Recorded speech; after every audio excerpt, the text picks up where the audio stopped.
Assalamualaikum warahmatullahi wabarakatuh. Alhamdulillahilladzi faddala bani adama bil ilmi wal amali ala jami'il alam. Sadaya puji kagungan Allah anu parantos ngunggulkeun anak incu Adam ku sabab gaduh ilmu jeung ku sabab amal soleh. Leuwih unggul tibatan sadaya alam, nyaeta alam iblis, jin, malaikat, binatang, tumbuhan, bumi, langit jeung sajabana.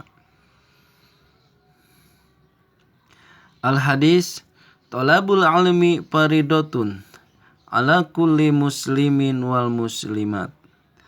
Ari nyiar ilmu teh fardu atau wajib atau jadi dosa pikeun jalmi anu teu nyiar ilmu dunia atau akhirat.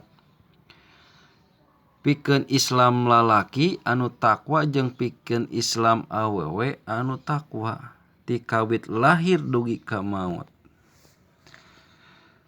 Aya paripaos paribahasa kitab taklim. Pangunggul-unggulna ilmu nyaeta ilmu akhlak.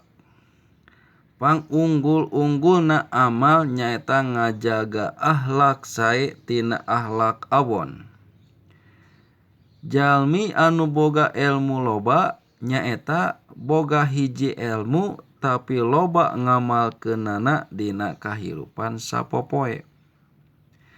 Jalmi nu saeutik ilmu nyaeta boga sagala ilmu tapi ngamalkeunana dina kahirupan sapopoe saeutik.